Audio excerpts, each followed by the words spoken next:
Cool. Let's get into it. Let's get into it. All right, so I'll tell you about Fallout. I will be kind of just talking about the world of Fallout, but a little bit about the show as well. So the show is from 2024, and it's about in a future post-apocalyptic Los Angeles brought about by nuclear decimation, citizens must live in underground bunkers to protect themselves from radiation, mutants, and bandits. And it's so appropriate. So, Fallout is an ambitious, gore-filled comedic adaptation of the popular post-apocalyptic video game franchise developed by Bethesda Game Studios. The show perfectly encapsulates the grungy, morality-free wasteland and the if you don't laugh, you'll cry storylines of the games that taught us that war never changes. Set in a retro futuristic world, which is such a fun thing to say, where nuclear war has devastated civilization. The series follows the struggles of three very different people as they navigate the harsh wasteland of the former United States. Now the Commonwealths, but now the wasteland. The U.S. split up into a million parts. Yeah, it was split up into 13 Commonwealths, and then the war happened, and now it's its own thing. The show is overrun with nods to the games and features delightful Easter eggs. It answers many questions gamers encountered, and the overall story of the games features a vault dweller, someone who was born in the vaults that were designed to save the human race in the event of nuclear war, which has occurred many years in the past. Yes, quotations on save the human race. And generally, just like in the games, this vault dweller is tasked with leaving their subterranean home to venture into the wasteland, where they encounter ghouls, which are radiated humans, mutants, which are even worse radiated humans, radiated disgusting creatures like rad roaches, which aren't very rad at all, raiders, radiated water, environmental storytelling skeletons, and cannibals. So the vaults were created by one of the many evil corporations in this world, Vault Tech. And what we learn in the show, in collaboration with all the other evil corporations in the country. The show's protagonists include a cheerful vault dweller named Lucy, or Goosey, who's left the comfort of her vault to find her father after he's abducted by a group of raiders. Maximus, who is a member of the Brotherhood of Steel, which is this paladin-esque military group that wants to control the wasteland for reasons they believe to be good, but are definitely not. And finally, the Ghoul, formerly a man named Cooper from pre-war times, who has been alive since the bombs dropped due to radiation poisoning and a regular dose of a strong concoction of drugs. So throughout the series, the protagonist must make difficult choices that shape the fate of the wasteland and its inhabitants. And these choices often involve moral ambiguity, forcing the protagonist to weigh their own values against the greater good, like slow corruption. And you get in the games, you get to choose if you're going to be evil or good or in between, and which can be really fun and can completely affect what you have access to and how people interact with you. In the first Fallout game, like, because you can also select your stats, and in the first Fallout game, if you put not like very little stats in your intelligence, your dialogue would change. So like they're like, you need to go out into the wasteland and save us, and then you're just like, what? Just like dead, like your options are just like food, and it's like, no, what are you doing? What are you doing? Yeah, they really made it like a true RPG, like reminiscent of like Dungeons and Dragons / like, I don't know, like I think Baldur's Gate came out, like the original, came out probably around similar times, but like very similar vibes, and like it's like a choose your own adventure, and the environment shifts and changes based on whatever your choices are. Yeah, and that happens in a lot of games that we enjoy.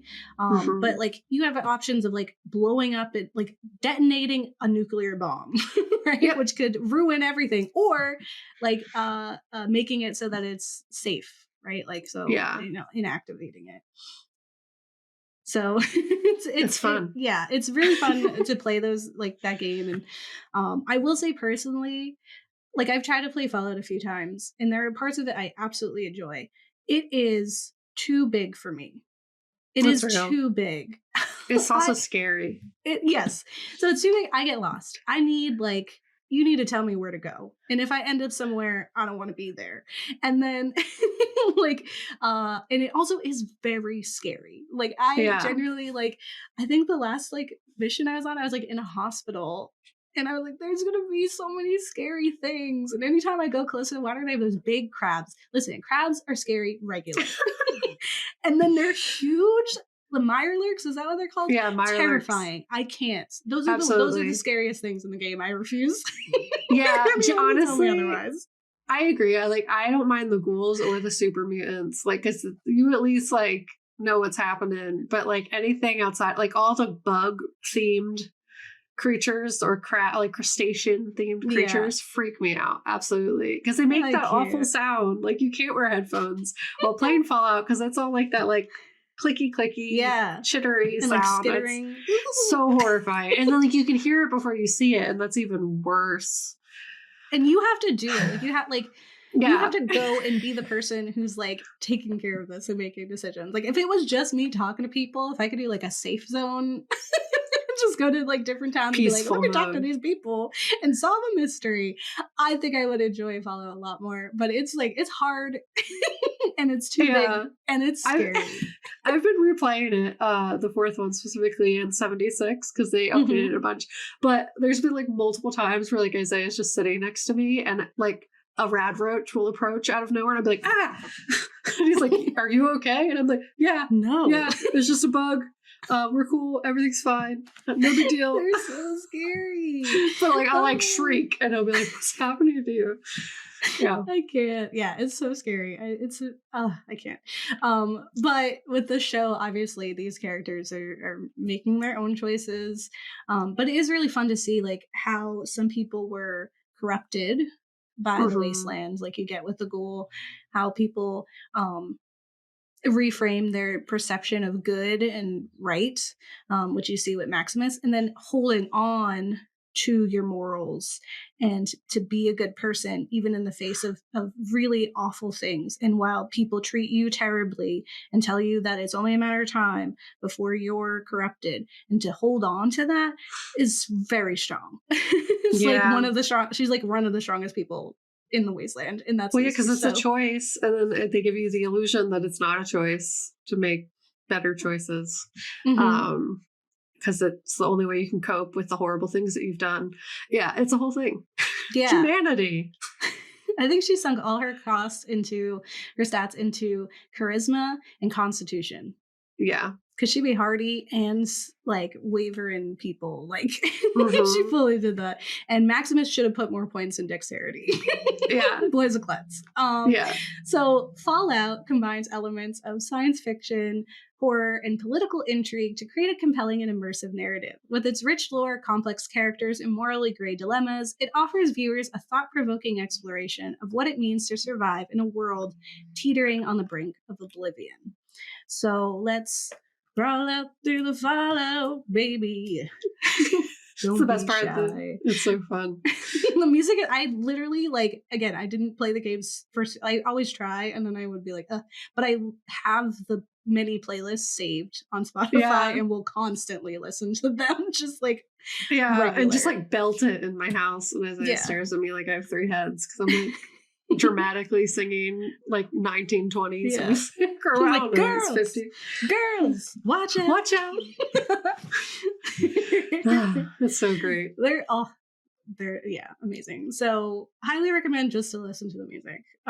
But let's talk about the world of Fallout, and then I do want to talk about the different vaults because they're crazy, and I think that's one of the most interesting things and what people want to hear about. So the world of Fallout is an eerie near future that blends futuristic tech with the charm of the 1940s 50s aesthetic, kind of what Don't Worry Darling was trying to do. Same aspirations of idealizing a time period.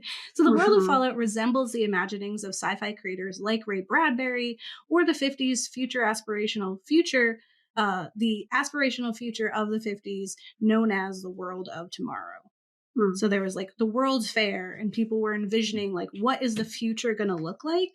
Yeah. And this is kind of what they predicted, because they're going from the lens of where they are now. Like, you couldn't understand what technology will look like in the future. You can only like make those leaps based We'll on have what a we have computer access. in our hand. Yeah, It's a but Pip it's Boy. yeah, Instead of a cell like, phone. yeah, I have a computer on my wrist all the time. It's just significantly smaller than this, and it's not connected to like my body in that way, but it does track how many steps I do and if I stood up. So not far same they just but different. didn't, get it. It would look big and clunky because that's what tech looked like. They had no idea it could be so small. Yeah, their cell phones were bricks. That's the point, right? Diverting. So no, exactly. So in this world, the world of tomorrow, right? The people of our past predicted science fiction inspired technology like house cleaning robots and super intelligent computers, water purifying chips, and convenient inventions to make the life of a regular housewife one of ease, right? It also was like our life, but better. What could improve it? Let's be aspirational. Right? And according to the very helpful wiki page for Fallout, this difference in envisioned futures stems from a decision to focus on different technologies at a pivotal time in the US. And they say, instead of working to develop miniaturized electronics and green technologies, post-World War II humanity in the Fallout universe invested its technological efforts in massive supercomputers. And we see that in supercomputers in a one specific like intelligent computer called Zax. So further harnessing the atom, inventing compact nuclear fusion power generators, and an enhanced and miniaturized form of nuclear fission, as well as more advanced robotics, cybernetics, and genetic engineering that we currently possess in our universe. This meant that things like power armor and laser weaponry could be built, as well as a large number of housekeeping robots used by Americans before the Great War. Many such power sources continue to function hundreds of years after their construction. So it was like they developed their technology rapidly by focusing on different parts of it. And so it still had those clunky big versions, because instead of like, let's see how we could do this more efficiently. Terminator. Let's do it in green ways so we're not using like the same clunky technology to get things done. That burn up a little faster. It's like, no, we're gonna. And then you have the evolution of that even further with the synths, which is like it's like a whole other game within a game. It's wild. Yes. The world of Fallout is a what if of drastic proportions, wondering at the state of our world if we hadn't adapted to different technologies or ways of thinking. The fear of communists, at its loudest and most notably dangerous during the Red Scare, is still rampant in 2077 before the bombs drop. So that's a big deal. So for people who might not understand, the Fallout world, their war happens in 2077, and then the Fallout games take place like 200 plus years in the future of that. So like the 1950s aesthetic somehow held on to 2077. So I guess if it's good. Ironically, the same one that they use for the same year that they used for Cyberpunk. Yes. Fallout. Yeah. I don't know. It's not that far away. It's gonna happen in our fingers crossed. I wonder what the year was for Star Trek. We'll have to look that up. Because if it's also 2077, I'm gonna lose it. Radio is the most common form of entertainment instead of the TV. Food products mirror the popularized TV dinner era, like boxed mac and cheese, canned meat, Salisbury steak TV dinners, etc. The wiki also explains that contemporary 2070s singers like Vera Keys and Dean Domino would get their start recording on holotapes rather than vinyl records, and their music, as well as posters for other pre-war acts like Danny Parker and Paul Clooney, suggests that genres associated with the 1950s in our timeline either remained popular until the war or had experienced a resurgence in the preceding years.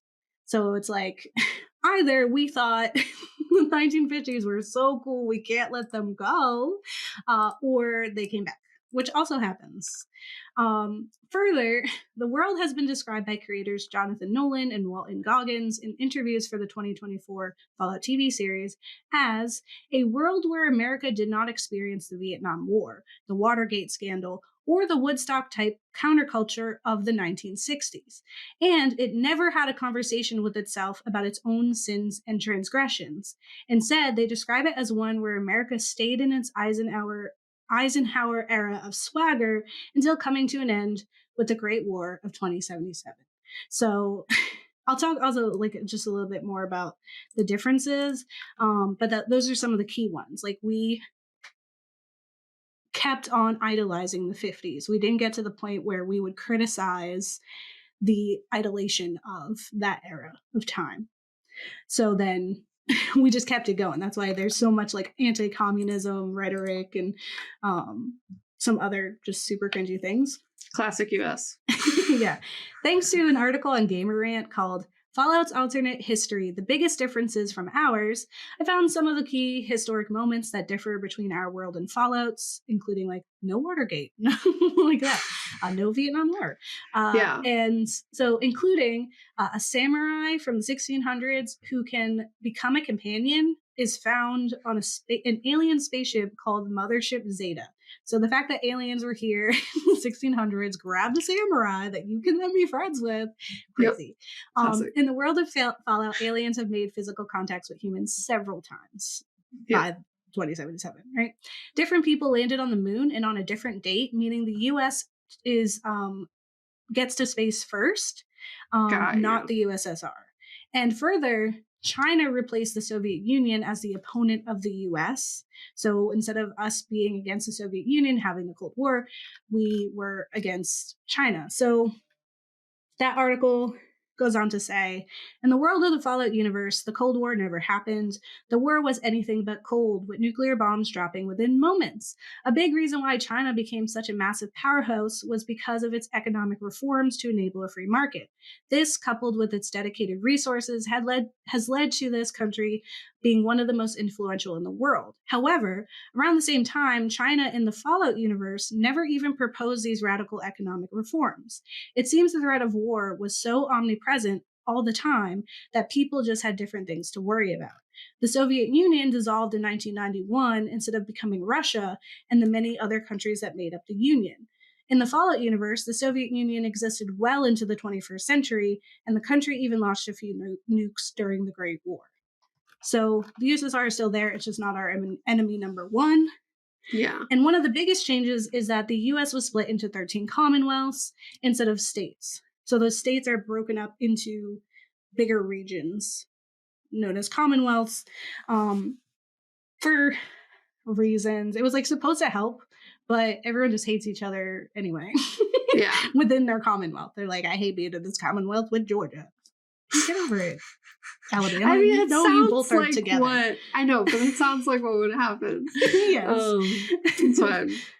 Overall, there's no one pivotal change as the differences are sprinkled throughout to offer a strange Mandela effect world where Bonnie and Clyde are now Vicky and Vance, or the Washington Post is called the Capital Post, and we have Vim, soda, and more. And their obsession with tube technology notwithstanding big weird things.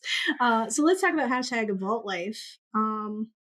Because what I find really interesting and what my favorite part about most video games is like when you read stuff and you learn about the world by just like I could spend hours just looking up books. Like I grab one thing with Baldur's Gate and me playing it is my like inventory at my base is like 80% books. Same.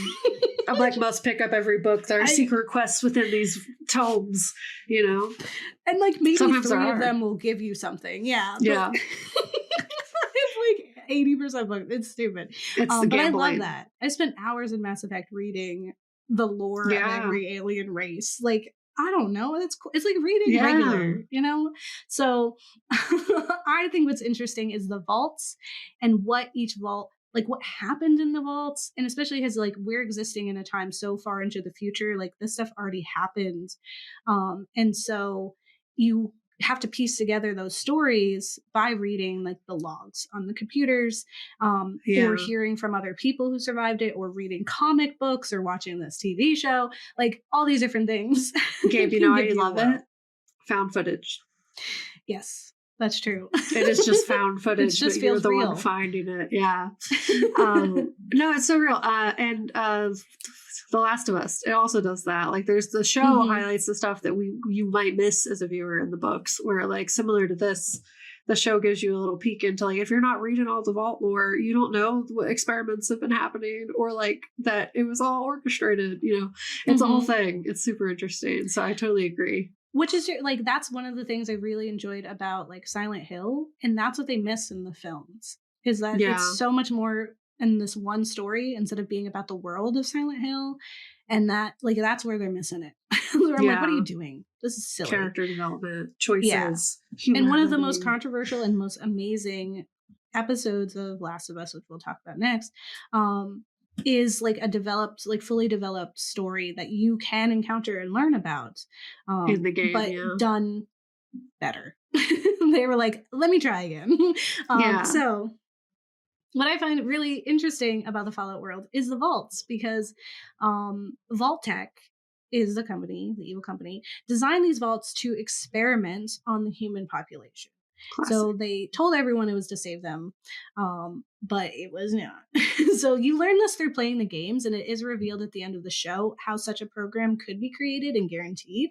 But it is very interesting to do. So if you're intending to play the games and you want to learn about it in piecemeal, you could do that. This is by no means all of the vaults. Some of them are boring.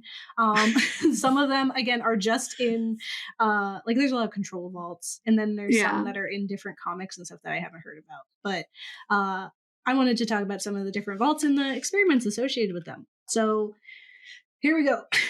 So vault number 3 is a control vault found in New Vegas, which is one of the Fallout games, where the inhabitants chose to remain in isolation for over a century until a water leak forced them to open for trade, and the vault was subsequently massacred and taken over by fiends, which I kind of see a little bit of that in the show, although there's different motives in what is happening. But yeah, they were like, we're gonna chill in here until they couldn't. Don't go outside. Ew. Vault 4 is a well-known experimental vault featured in the Fallout TV show, where scientists adopted a policy of letting in survivors to use as genetic experimentation test subjects. So subjects broke free and killed the scientists, but continue to inhabit the vaults and accept outsiders, acting as a true refuge from the waste. So in the show, we see this, like, we see like genetically altered people whose ancestors had been experimented on. Like, that was my great grandfather. It was like, ooh. Vault 11 is one of the most like acknowledged to be like the worst. I highlighted in my notes the ones that are the most scary or upsetting. And so this one I think is like up there, and a lot of people agree. So this is a social experiment vault that was found also in Fallout New Vegas. And so Vault 11's inhabitants were instructed to select one of their own as a human sacrifice each year. So they would select this person to be the overseer for the year, which happens off, like any election vault would have an overseer, usually for more than a year. But this one is like, at the end of your term, we're going to kill you. And they were told that the vault would shut off its life support systems and the entire population would die if the sacrifice was not made. But in reality, should the vault's residents refuse to sacrifice someone, the vault would provide an automated message congratulating them as a shining example of humanity. But by the time that they decided they were done with these sacrifices, they couldn't do it anymore, and bravely refused, its population had been whittled down to a mere 5 people. So a whole vault, now 5 people, and unable to cope with their guilt after their brutal realization, 4 of those 5 people elected to commit suicide. So it's a very sad vault, and that one, like, you learn as you're like peeking through it, and then you find the 4 bodies, and you're just like, wow, this is depressing.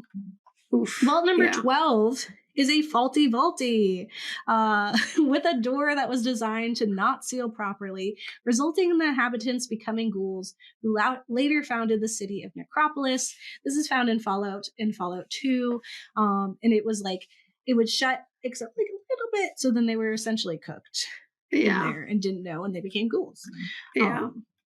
but they controlled it. They made a whole Yeah. city, but it is really sad because they thought they were going to be fine. Yeah. Vault 13 is famous for being a home base vault for your character in Fallout and Fallout 2. And this control vault was a wonderful place to live until the water chip broke. That happens a lot. And our vault dweller hero had to venture into the wasteland to repair it. Vault 15 is a social experiment with inhabitants from diverse ethnic and religious backgrounds living together.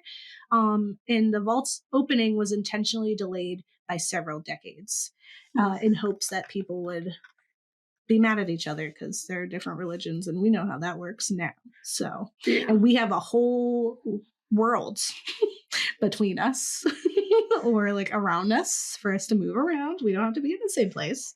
And they did. So Vault 19, social experiments studying effects on factionalism and means to induce paranoia and mistrust. So inhabitants were divided into rival blue and red sectors, and inhabitants subjected to subliminal messaging and faked acts of sabotage. Many developed symptoms of psychosis, and the ultimate fate of the inhabitants are unknown. This is also found in Fallout New Vegas. And so essentially it was like, you're on this team and you're on that team. And it's like that social experiment the teacher did, whereas like if you have blue eyes you're really smart, and then it was like, psych, I just learned it's actually brown eyes, and you see how they like changed and they were like would rule the classroom. So like, you know what I'm talking about? I think it was called I do. Wave. Yeah it's to show like how people will basically act in those kind of scenarios. Yeah, it was to like explain how something like the Holocaust could happen, but we could see that right now. We don't need a social experiment. It's happening in the world. So Vault 21 is a social experiment studying the effects of excessive gambling. All disputes were to be resolved through games of chance. Inhabitants maintain a stable community until 2274, when Robert House successfully won ownership of the vault in a game of blackjack and converted it into a hotel. And guess which game this is in? Vegas. Gambling. It's in New Vegas. It's like Atlantic City. Vault 22. This is another one that is super scary. It's scary in like what happens like in the end, and like what you encounter is scary, but like I get what they were trying to do. It wasn't as evil, like, you know. So good this intentions pave the road to bad, you know. Sometimes. Exactly. This is a research facility studying and creating genetically modified crops and flora, which resulted in modified fungal infections, which transformed inhabitants into spore carriers, aka Classic. The Last of Us. Yep. And this is also Fallout New Vegas, baby. It's full of really scary ones. But you have to go. Yeah, Vegas is scary. I started to play it. I was like, no, this is too much. And I stopped. So I watched videos on it instead. Like Smart. debate. Yeah. Fallout 27 is referenced in the Fallout TV show. In the end, when a representative from evil org Big MT suggests a vault that's purposely overcrowded to force residents to compete for survival, and is purposely overcrowded by 2 times its maximum capacity. And you can imagine what happens. And that's literally like, these vaults just pop up from like someone mentioning it offhand. Vault 29 separated children under 15 from their parents, so essentially splitting families up. And this is found in the Fallout Bible, so this isn't even something you encounter. Just like, whoop. Fallout Vaults 31, 32, and 33. This is spoilers. So if you are going to watch the show, don't skip this. Like, speed up like 5 minutes. And no. So this is a social experiment consisting of 3 interconnected but divided vaults, ostensibly as extra security from threats, but also for support during crisis. Secretly a pet project of Bud Atkins, who was a Vault Tech sales executive who sought to use the vaults to create a population of loyal Vault Tech employees to monopolize the Wasteland.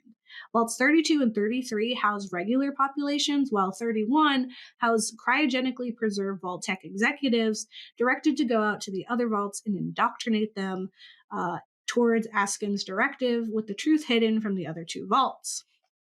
However, Vault 32 found out the truth about Vault 31, revolted, and ultimately died from infighting, suicide, and or starvation circa 2294. And it was briefly taken over by Lee Moldaver's raiders to get to Vault 33, and then later resettled by dwellers from Vault 33 in 2297, and it is in the TV show.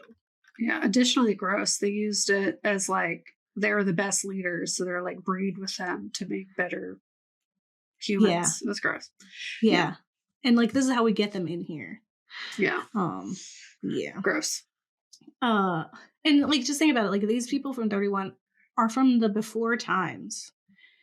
So like they have an upper hand. Yeah. Like in intelligence, the fact that they had schooling and just had like a basic understanding of the world. Like they have like street smarts and book smarts that vault dwellers will never have. Yeah, it's just super manipulative. It's gross. Yeah. Vault 34 was a social experiment in which inhabitants were provided access to an overstocked armory with no security measures. It had more guns than people, but the inhabitants manually installed locks on the armory and restricted access to vault security. They were like, no, we're not going to do it. And every one of their overseers was like, no, you can't go in there. If you want to fight regular. Yeah. This is in New Vegas. Vault 51. This is another one that it's not so much scary, but I think it's one of the most effed up ones, is reference in the Fallout show where evil org Repcon wants to have a vault governed by a robot. So in this one, it's a social experiment in which a Zax AI, so this is a supercomputer, was tasked with selecting an ideal overseer from the vault population. And then they had this guy, he was like I might be misremembering this, but they had like a military guy or someone who like is in the know kind of counseling the AI.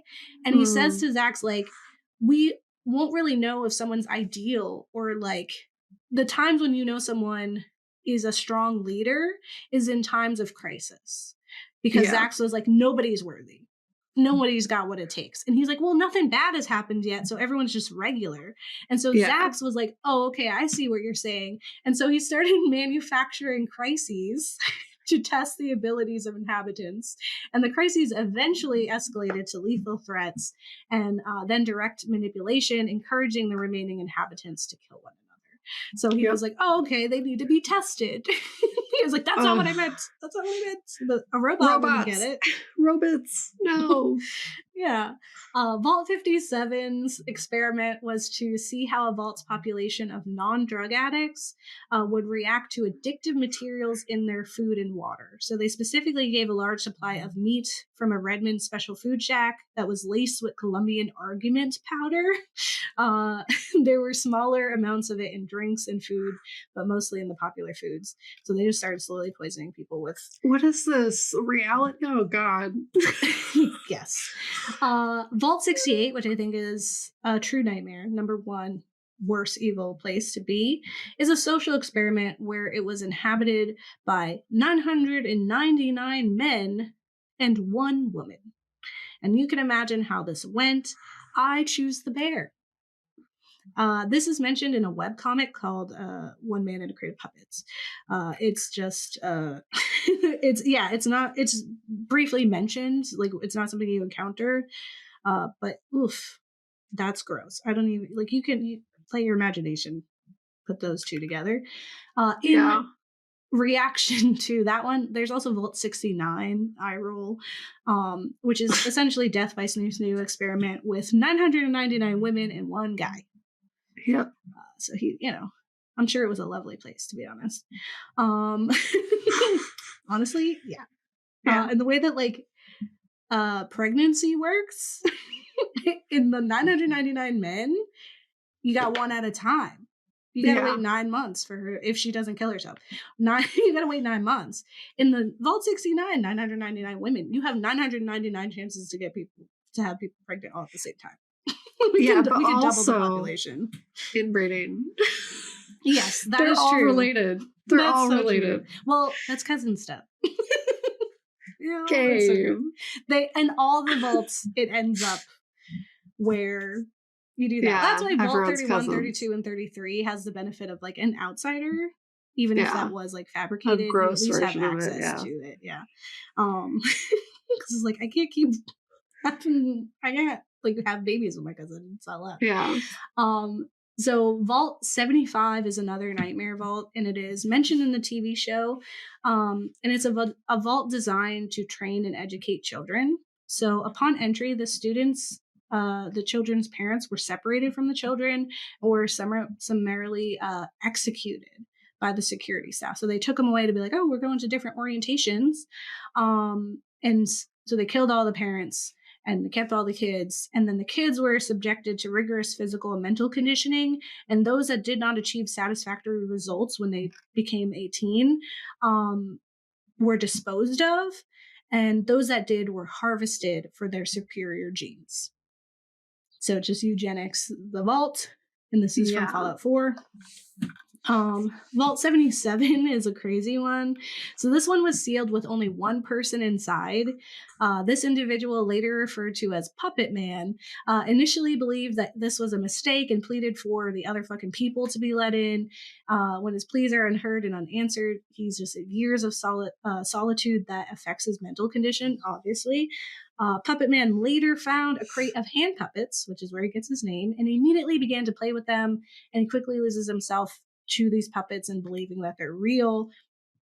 And at some point, he believes that one of the puppets, which is a Vault Boy puppet, was talking to him.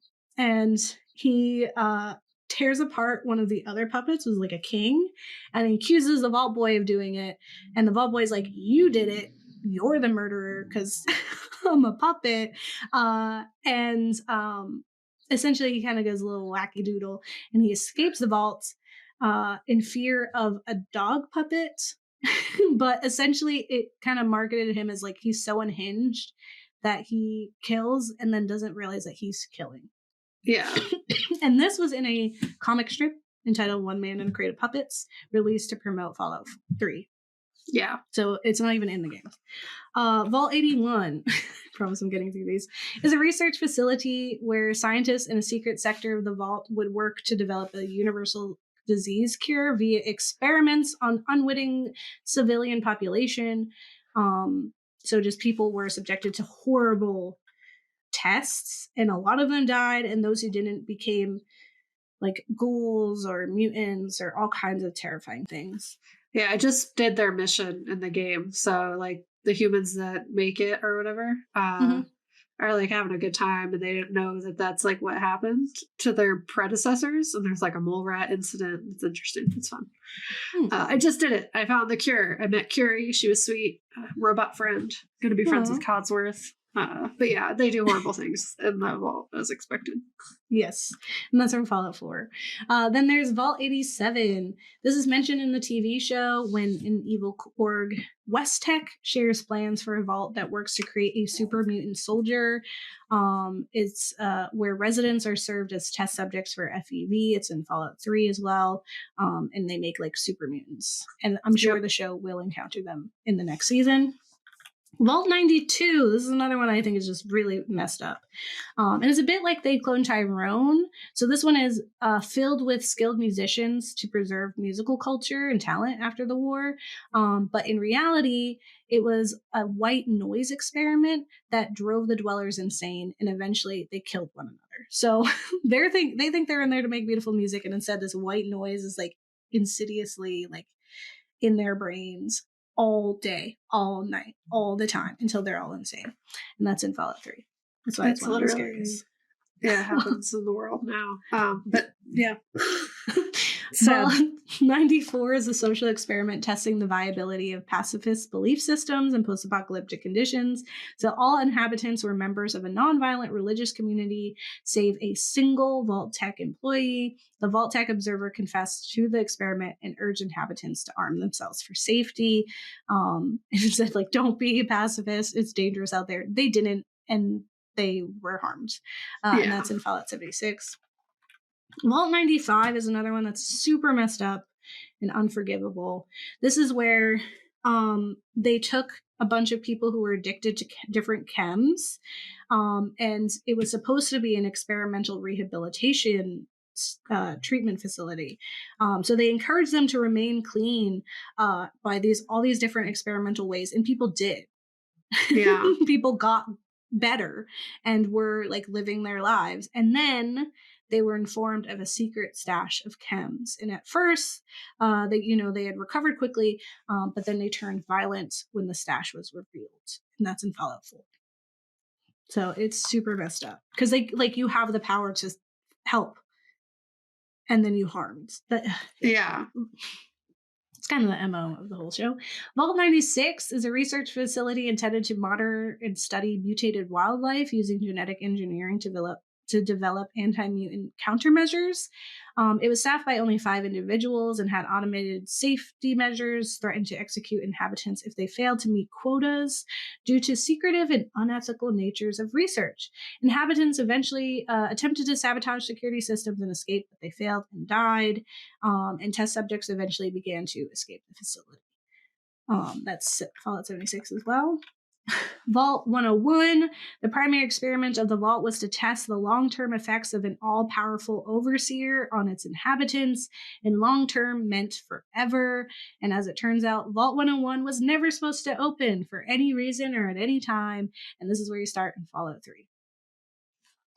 You gotta get a water chip or something. Forget what happened in Fallout 3, but it's probably that. Your dad gets kidnapped and you have to go get your dad. Oh, right. It's like the show. He's a scientist. Yeah. Yeah. Pretty sure. He was something. I remember they found him somewhere, water. Vault 106 is a medical experiment studying the effects of psychoactive drugs released via air filtration systems. And it was released a mere 10 days after the door was sealed shut. It is mentioned in the TV show, and it is found in Fallout 3. Vault 108 had several experiments at once. This one's also a nightmare because it's just like, why all this? So they special experiments studying effects of leadership conflicts. So most management positions were to be filled by a terminally ill overseer upon entry. Power systems were designed to fail after 20 years. No entertainment was provided. An armory was provided triple the standard ordnance in addition to the stated purpose, and Vault was also provided with a cloning device, and a single inhabitant, Gary, was cloned repeatedly, and clones eventually turned violent and overran the Vault. It's in Fallout 3, and you find it, and you just hear a bunch of them saying like, Gary. And they're really scary. That's all they say, yeah. Yeah, and they come after you, and you're just like, Gary. You're not Gary. Yeah, like they're taught. Like they eventually like think anyone who's not Gary is a problem. Yeah, because there's just a community of Garys. Vault 111. So medical experiment studying long-term effects of cryogenic stasis on unwitting subjects. And this is where your character begins in Fallout 4, and your son Sean is stolen. Yeah. You go in, you're like, okay, we're gonna be safe, and then they put you in there. And you're like, what the F? And then you wake up, and then you're and like, they stole your boy. Yeah, and then I you killed wake your up partner. again. Yeah. And then your robot's like, where you been? Consort, why?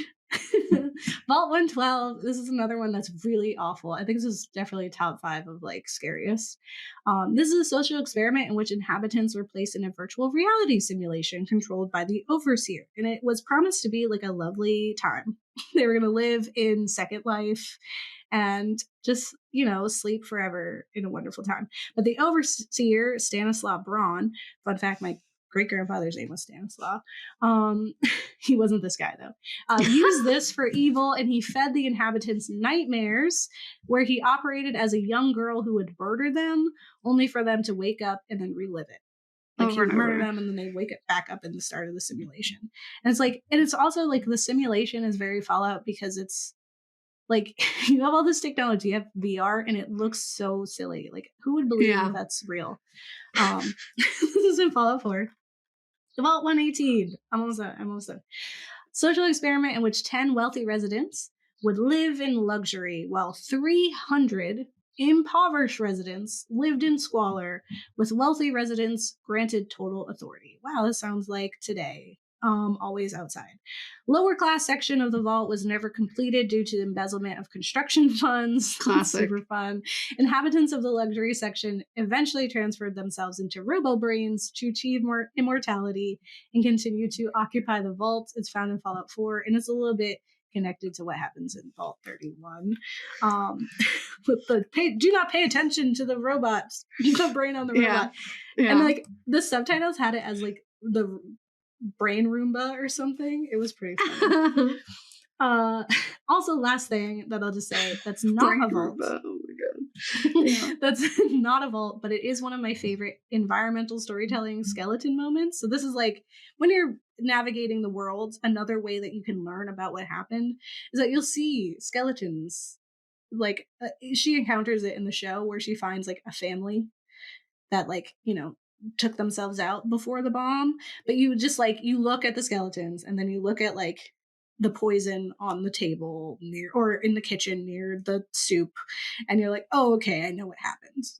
Yeah. So they kind of get teased by the fact that they have so many storytelling skeletons. But my favorite one is a reference to one of my favorite Ray Bradbury stories called There Will Come Soft Rain, in which a domestic robot, having survived a nuclear holocaust, continues its daily routines in a dark, empty house. So the robot in the story reads the same poem to to an empty house, as it was programmed to do. And in the show or in the game, there's like a robot doing that.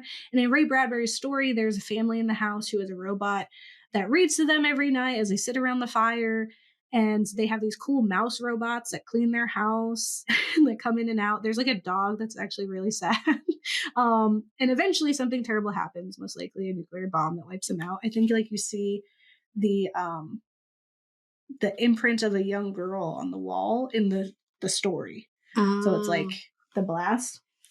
But the robot keeps on trucking and the little mice come out and clean up. So There Will Come Soft Rain is a house in Fallout. One of the Fallouts. That is neat. What Fallout and our world have in common is endless human suffering, a hatred for communism, manipulative and controlling governments, and war, which never changes. And as absurd, gory, and comical as Fallout can get, it's in these moments traveling through the wasteland and reading the experiences of people through their notes on terminals, or yes, even through the environmental storytelling skeletons, that you can see the cruelty of this world, which is not so far-fetched from our own. And as Kat will explain in their section, they're already starting to do it, and they've been preparing for a world like Fallout for generations. It's gross, ultimately. And yeah, I guess first I'll just geek out a little bit because I love Fallout. I think I have like 200 plus hours stocked in the game. Like specifically the fourth game, and then I started playing 76 like after it got good, because when it started it was really bad because there were no NPCs, and that's like half the fun of Fallout is interacting and making choices. So if you don't have that, what even is the game? We don't need like Fallout Fortnite. It's stupid. But essentially they fixed it a lot. There's NPCs now and it's cool. But I've played this game a lot. I've really loved the gameplay. I've like tried to play all of them, and I've watched an absurd amount of YouTube videos on it. So it's not like Fallout's my special interest. It's not. But video games are, and I have dedicated a lot of time. So I just wanted to give a little kudos. For whatever reason, I don't like how Bethesda does their pricing things and how they do like in-app purchase. That's so stupid. But between this and Skyrim, there's lots of fun to be had. And I had a lot of fun, specifically with Fall.